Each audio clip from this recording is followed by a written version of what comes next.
काव्या और अर्पित की पहली मुलाकात कॉलेज ट्रिप पर हुई थी। बस की आखिरी सीट पर दोनों साथ बैठे थे और अनजाने में बातचीत शुरू हो गई। काव्या चंचल थी, अर्पित शांत।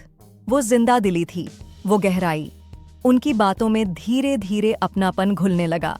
दोस्ती से मोहब्बत तक कॉलेज के 3 साल कब बीत गए, किसी को पता नहीं चला।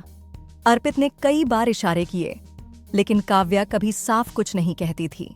फिर एक दिन बरसात की एक भीगी शाम, अर्पित ने अपने दिल की बात कह ही दी। मैं तुमसे प्यार करता हूं काव्या। काव्या मुस्कुराई और बोली, मुझे पता था, पर मैं भी अब कह सकती हूं, हाँ, मैं भी तुमसे प्यार करती हूं। वादे और ख्वाब वो साथ हर दिन बिताते, कल की बातें करते, ख्वाब बुनते कि शादी करेंगे, एक छोटा सा घर होगा और ढेर सारी खुशियां। अर्पित ने MBA करने का फैसला लिया और शहर छोड़ दिया ताकि एक अच्छी जिंदगी काव्या को दे सके। काव्या ने वादा किया, मैं तुम्हारे लौटने तक इंतजार करूंगी। अर्पित।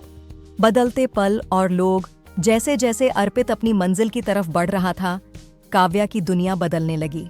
उसके आसपास नए लोग आए, नई बातें हुईं। फिर एक दिन अर्पित को उसका मैसेज मिला, हमें अब बात नहीं करनी चाहिए, मेरा रिश्ता कहीं और तय हो रहा है, प्लीज मुझे भूल जाओ। अर्पित का सब कुछ जैसे रुक गया।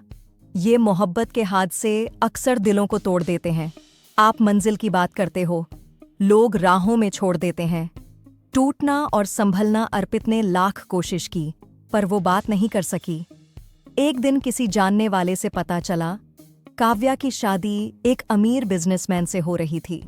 वो इंसान जो काव्या की हर खुशी में अपनी पहचान भूल गया था, आज किसी और की जिंदगी से मिटा दिया गया। तन्हाई का सफर। अर्पित ने पढ़ाई पूरी की, नौकरी शुरू की, पर दिल में वो खालीपन हमेशा रहा। कभी कभी जब ऑफिस की खिड़की से बाहर देखता तो वही सवाल करता, क्या मोहब्बत सिर्फ वक्त गुजारने का नाम है? वो टूट चुका था, लेकिन उसने अपने दर्द को कलम बना लिया। काव्या की वापसी। कई साल बाद एक फेमस लव शायरी इवेंट में अर्पित को बुलाया गया। वो अब एक लेखक था, राह में छोड़ा गया, किताब का लेखक। स्टेज पर जाने से पहले पीछे से एक आवाज आई, अर्पित। वो मुड़ा।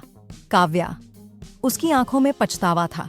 वो बोली, मैं गलत थी, वक्त के साथ बह गई, जिसे चुना था उसने मेरी कदर नहीं की। अर्पित ने कहा, तुमने मुझे उस मोड़ पर छोड़ा जहां से रास्ता ही नहीं था। आज मैं मंजिल पर हूं, लेकिन तन्हा। अंत या नई शुरुआत?